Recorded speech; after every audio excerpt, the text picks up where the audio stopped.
A 79-year-old man sits in prison today, having confessed to more murders than any serial killer in American history. 93 lives taken across 35 years. But here's the terrifying part. When Samuel Little started talking to FBI investigators, he didn't just confess. He drew detailed portraits of his victims from memory, faces he claimed to remember perfectly after decades. Some of these drawings led to solving cold cases that had been unsolved for 40 years.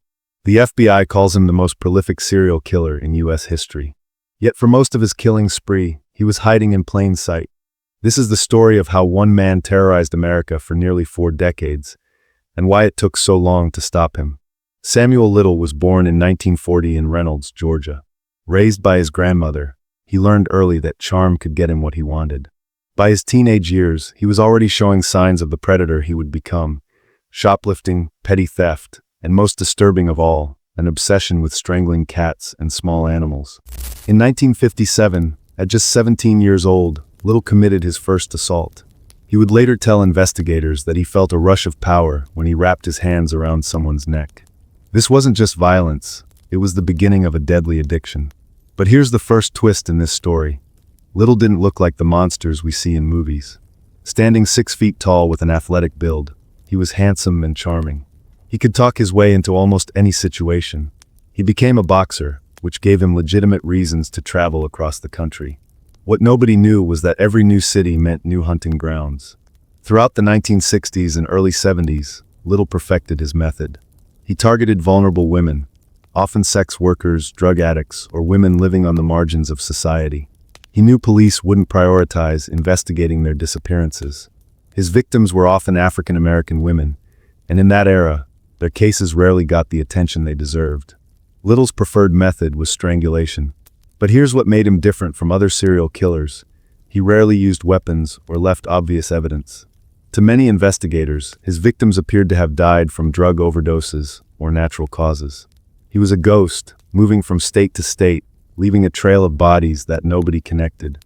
In 1975, something happened that should have ended his killing spree decades earlier. A woman named Layla McClain barely escaped his grasp in Los Angeles. She fought back, scratched his face, and ran to police. She gave them a detailed description and even helped create a sketch. But when she took the stand to testify, the defense attorney painted her as an unreliable witness because of her lifestyle. Little walked free. This would happen again and again. Lori Barros survived an attack in 1984. Hilda Nelson fought him off in 1987. Tanya Jackson lived to tell her story in 1996. These brave women tried to stop Samuel Little, but the system failed them. Their testimonies were dismissed, their credibility questioned, and Little continued killing. But here's the shocking twist. Little wasn't just avoiding capture, he was arrested multiple times. Between 1970 and 2005, he was in and out of prison for various crimes including theft, assault, and drug charges. Each time, investigators missed the connection to unsolved murders in the areas where he'd been active. During one arrest in the early 1980s, Little sat in a police station just miles from where he'd dumped a victim's body weeks earlier. The investigating officer later said that if they'd just run his fingerprints against unsolved cases, they might have connected him to multiple murders. Instead, he was released on a lesser charge. The year 1987 brought us closer to understanding Little's true nature. In Pascagoula, Mississippi, he strangled Melinda Lapre during what appeared to be a robbery. Her body was found days later, but once again, Little had already moved on to his next hunting ground. What investigators didn't know was that Melinda was victim number 34 in what would eventually become a 93-victim killing spree. Little's technique was evolving. He began taking trophies, not physical items but mental photographs. He would later tell FBI investigators that he could remember every single face, every victim's last moments. This wasn't just killing, this was collecting memories of power and control. In 1994, something happened that seemed to break Little's pattern. He was convicted of the rape and beating of 2 women in Los Angeles and sentenced to 2.5 years in prison. Many thought this would be the end of his criminal career. He was in his 50s, getting older, surely slowing down. They were wrong. When Little was released, he didn't stop killing, he got smarter about it. He began targeting women in different ways, varying his methods just enough to avoid creating a clear pattern. He moved more frequently, never staying in one area long enough to attract attention. The The late 1990s and early 2000s saw some of Little's most calculated murders. In Cleveland, he befriended a woman named Mary Jo Payton at a local bar. She trusted him enough to get in his car. Her body was found weeks later, but by then, Little was already in another state. The local police had no reason to suspect the charming stranger who'd been asking about Mary Jo at the bar. But every criminal makes mistakes, and Little's came in 2012. DNA evidence finally connected him to 3 murders in Los Angeles from the 1980s. The victims were Carol Eileen Elford, Guadalupe Duarte Apodaca, and Audrey Nelson Everett. After decades of evading justice, science finally caught up with Samuel Little. When he was arrested, Little was 72 years old and in poor health. Investigators expected him to deny everything, like he had for decades. Instead, something unexpected happened. Sitting in that interrogation room, faced with undeniable DNA evidence, Little made a decision that would shock the criminal justice world. He started talking, but not just about the 3 Los Angeles murders. He began confessing to killings across the entire country. Detective after detective was called in as Little's confessions kept growing. 5 murders became 10. 10 became 20. 20 became 50. But here's what made investigators believe him: the details. Little could describe victims' clothing, jewelry, the weather on the day he killed them, the exact location where he left their bodies. He drew portraits of women he claimed to have murdered 30 or 40 years earlier, capturing details that only someone who had studied their faces closely could remember. Texas Ranger James Holland spent countless hours interviewing Little. Holland realized that Little's confessions weren't just admissions of guilt. They were his twisted way of reliving his crimes. For Little, talking about his murders was almost as satisfying as committing them. One of the most chilling aspects of Little's confessions was how he described his victims. He called them the women and spoke about them with a disturbing affection. He claimed he never tortured them, never used weapons. He said he was gentle with them. This wasn't remorse. This was a predator trying to control his narrative even from behind bars. The FBI launched an unprecedented investigation. They created a website dedicated to Little's confessions, complete with his drawings and details about unidentified victims. The response was overwhelming. Families who had been searching for missing loved ones for decades finally got answers. In Ohio, investigators connected Little to the 1991 murder of a woman whose case had been cold for over 25 years. In Texas, his confession helped solve 3 separate murders. In Florida, police realized that a woman's death they'd classified as natural causes was actually one of Little's victims. But perhaps the most haunting discovery was how many of Little's victims had been forgotten by the system. Many were Jane Does, buried in unmarked graves. Some had been cremated as unclaimed bodies. Entire families had given up hope of ever knowing what happened to their daughters, sisters, and mothers. As the investigation expanded, a disturbing pattern emerged. Little had specifically targeted women who he believed wouldn't be missed, or whose disappearances wouldn't be thoroughly investigated.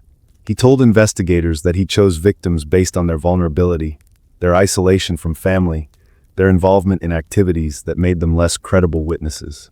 This revelation sparked a nationwide conversation about whose lives matter in the eyes of law enforcement.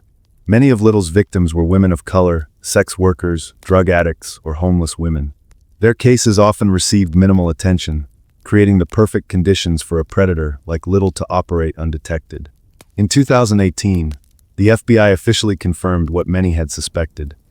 Samuel Little is the most prolific serial killer in U.S. history, having confessed to 93 murders. The previous record holder, Gary Ridgway, the Green River Killer, had been convicted of 49 murders.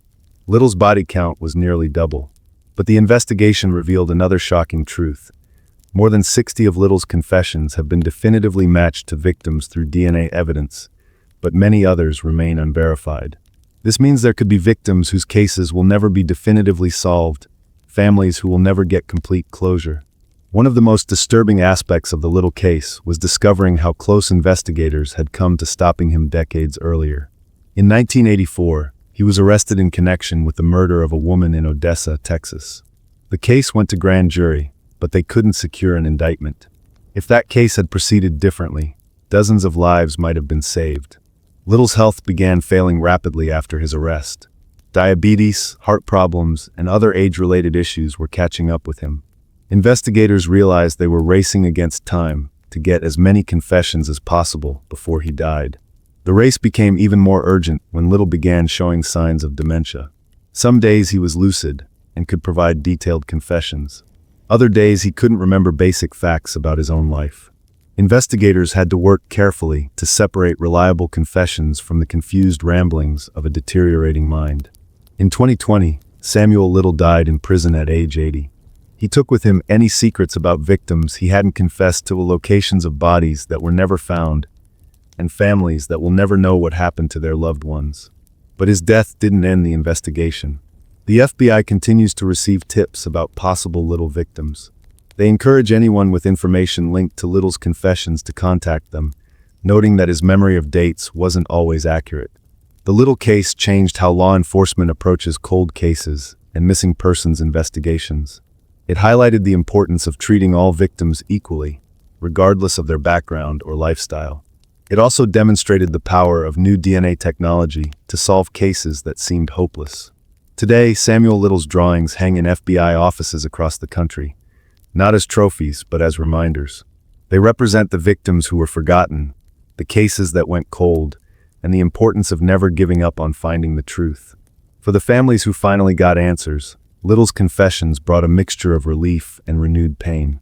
Knowing what happened to their loved ones ended years of uncertainty, but it also meant accepting a horrible truth they had hoped never to hear. The survivors who tried to stop Little decades earlier finally saw justice.